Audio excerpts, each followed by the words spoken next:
Hello बच्चों, नमस्कार। मैं मनु राठी। आप मुझे देख रहे हैं मनु राठी यूट्यूब चैनल पे।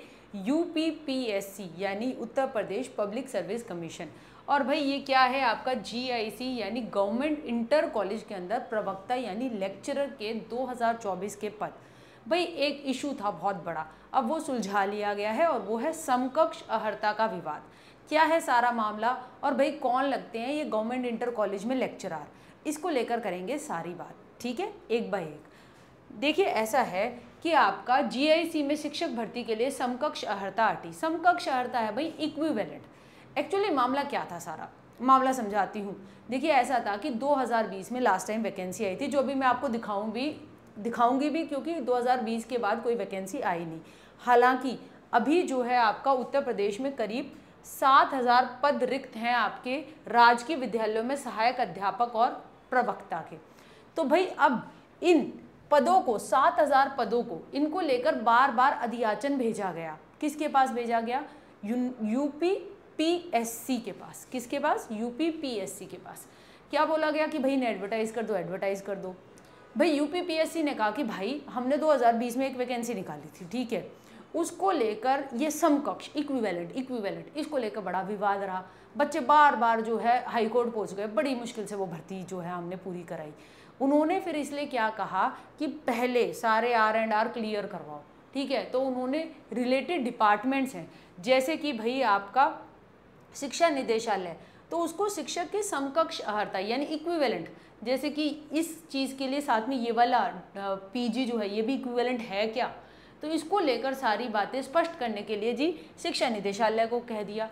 अब शिक्षा निदेशालय, ठीक है, उसने ये मामला जो है उसके बाद तो भाई उसके पास शासन और शिक्षा निदेशालय के बीच ये लंबित पड़ा रहा इस R&R को क्लियर करने के लिए और समकक्षता विवाद को जो है रिजॉल्व करने के लिए।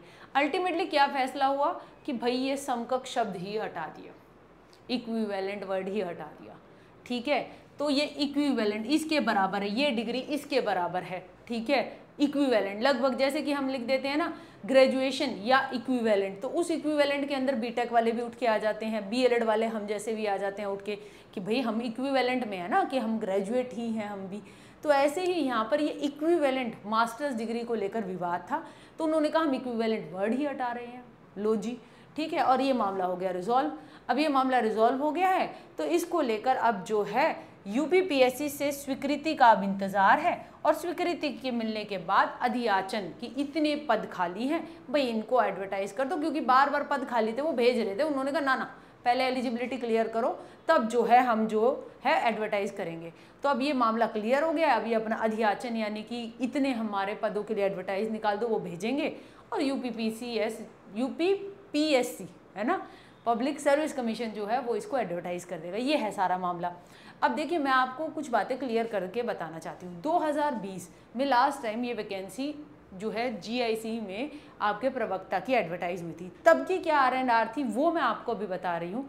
हालांकि चीज़ें बदल सकती हैं, बदले में आपका देखने में क्या रहेगा वो जैसे ही एडवर्टाइज होंगी तब मैं आपको बता दूंगी। हालांकि पिछली बार क्या सिलेबस था, क्या पैटर्न था, क्या एलिजिबिलिटी थी, उसको मैं आपके साथ सारी साझा कर देती हूँ अभी फ़िलहाल, ठीक है। देखिए पिछली बार जब हम बात देखें तो पिछली बार भाई आपका लेक्चरर मेल और फीमेल गवर्नमेंट इंटर कॉलेज के अंदर एग्जामिनेशन 2020 में हुआ था, ठीक है। और आपके 2021 की जनवरी तक फॉर्म भराए गए थे, ठीक है। आपका भाई ऑनलाइन तरीके से यहाँ पर आपका जो है आपका रजिस्ट्रेशन करना था, ठीक है। आपको रजिस्ट्रेशन स्लिप प्रिंट करनी थी, वो सारी चीज़ें भाई आपके जैसे फॉर्म भरा गया वो भर लिया गया, ठीक है। ऑनलाइन एप्लीकेशन प्रोसेस था यहाँ पे। इसके बाद देखिए यहाँ पर हमारा क्या था कि मेल और फीमेल।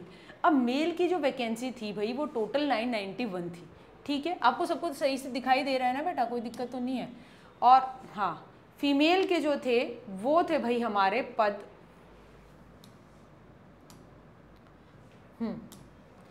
मेल की हमारी 991 पोस्ट थी, फीमेल के जो थे भाई हमारे 482 पद थे।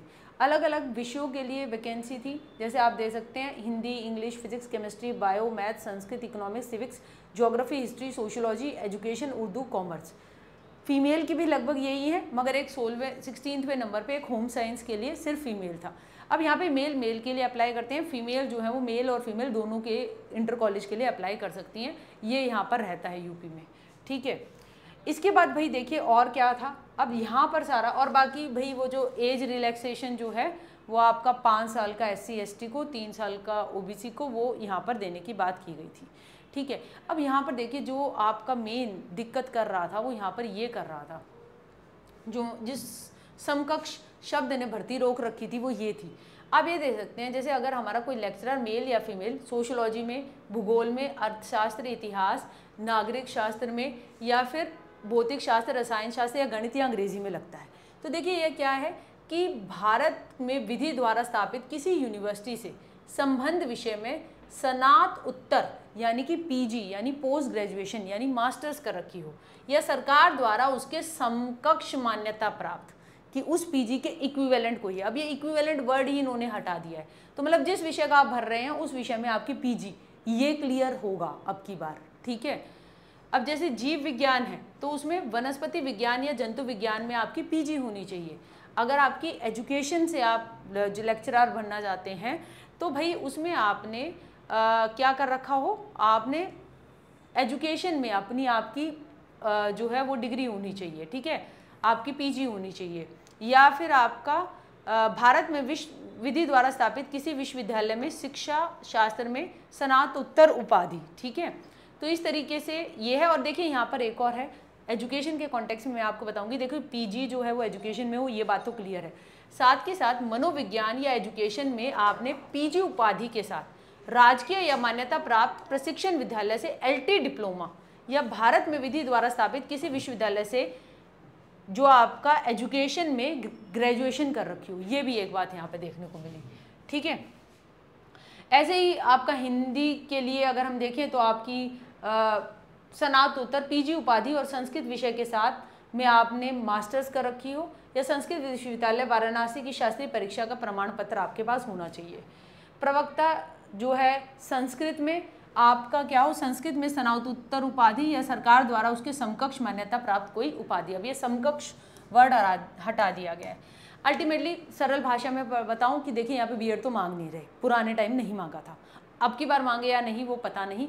बाकी हालांकि ये रहता है कि यहाँ पे जो कॉलेजेस होते हैं उसमें B.Ed को नहीं मांगते हैं, ठीक है। दूसरी बात ये आपकी PG पोस्ट ग्रेजुएशन मांग रखी है, ठीक है, और समकक्ष वाले वर्ड को हटा दिया गया है। तो जिस विषय में आप भरेंगे तो उसके रेलिवेंट ही आपने PG कर रखी हो तो आप भर पाएंगे, ठीक है। तो ये सारी बातें हो गई। अब आगे आ गया भाई हम और क्या करना है, और क्या बात करनी है वो मैं आपको एक बार सिलेबस बताना चाहती हूँ, ठीक है। सिलेबस ताकि आप एक बार भाई तैयार रहें, ये भर्ती आने वाली है तो आपको पता तो होना चाहिए कि मुझे क्या तैयारी करनी है, ठीक है। अब देखिए यहाँ पर आप ये देख सकते हैं, ये रहा, यहाँ इन्होंने सिलेबस बहुत अच्छी तरह दे रखा है। यहाँ पर 2 परीक्षाएं होंगी, एक होगी भाई आपकी प्रारंभिक यानी कि प्रीलिम्स। यहाँ पर आपका क्या रहेगा, आपका प्रारंभिक परीक्षा में GS और वैकल्पिक विषय का एक प्रश्न पत्र होगा, मिलकर एक पेपर होगा जो आपका ऑब्जेक्टिव होगा और जिसके अंदर MCQ क्वेश्चन पूछे जाएंगे। इसमें आपके टोटल 120 क्वेश्चन होंगे, जिसमें आपके जो विषय है जिसके आपने लेक्चरर के लिए अप्लाई किया है उसके 80 क्वेश्चन होंगे और GS के आपके 40 क्वेश्चन होंगे। तो कुल हो गए 300 अंक और समय हो गया 2 घंटे का। GS का आप सिलेबस दे सकते हैं, general science, history, Indian national movement, polity, economics, agriculture, geography, current national, logic, reasoning, आपका उत्तर प्रदेश का GK, एलिमेंट्री मैथ्स 8वीं तक का, इकोलॉजी एंड इन्वायरमेंट। जो आप एक नॉर्मल यूपी की कोई प्रतियोगी परीक्षा देते हैं तो इसको तैयार करते ही हैं। उसके अलावा जो आपका ऑप्शनल सब्जेक्ट है उसके वैकल्पिक प्रश्न होंगे। जैसे अगर मान लीजिए मेरा एजुकेशन है तो एजुकेशन के मेरे बाकी क्वेश्चन होंगे, एजुकेशन का जो भी मैंने PG में विषय पढ़े हैं उससे संबंधित MCQ होगा। अब जो प्रीलिम्स पास कर लेगा वो करेगा भाई मुख्य परीक्षा।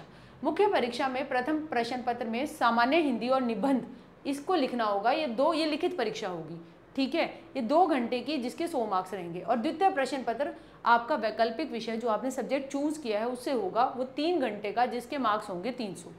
अब ये जो आपकी सामान्य हिंदी है आपके 100 मार्क्स की दे रखी है, तो इसमें भी 2 खंड दे रखे हैं। एक है सामान्य हिंदी जिसमें आपका गद्यांश है, अनेकार्थी शब्द है, इससे रिलेटेड, और एक है हिंदी निबंध, ठीक है, जैसे RO ARO में लिखते हैं हम, ठीक है, उस संबंधित उस तरीके के पैटर्न पर यहाँ पर आपका ये हिंदी वाला आएगा। और ऑप्शनल सब्जेक्ट भाई आपका क्या रहेगा, वैकल्पिक विषय के परंपरागत प्रश्न पत्र की रचना होगी जिसमें आपके 3 तरीके के खंड होंगे, यानी कि पहले खंड के अंदर 5 प्रश्न आपके शॉर्ट आंसर क्वेश्चन होंगे, खंड बी के अंदर 5 question very short answer type होंगे जो कि आपको 150 वर्ड्स के अंदर लिखना है, और खंड सी के अंदर 10 क्वेश्चन होंगे वो अति लघु उत्तरीय होंगे जिनकी शब्द सीमा सिर्फ 50 होगी। ठीक है, और यहाँ पर देखिए आपका नीचे ये वैकल्पिक विषय का पाठ्यक्रम भी दे रखा है। ये PDF मैं आपको मन्नू राठी टेलीग्राम पे शेयर कर दूंगी। ठीक है, आप पढ़िए, तैयार रहिए। GIC कॉलेजेस के अंदर आपकी प्रवक्ता की भर्ती आने वाली है। ठीक है, मास्टर्स मांग रहे हैं ये, और यहाँ पर एक और आयु सीमा रह गई है, शायद मैं बता देती हूँ।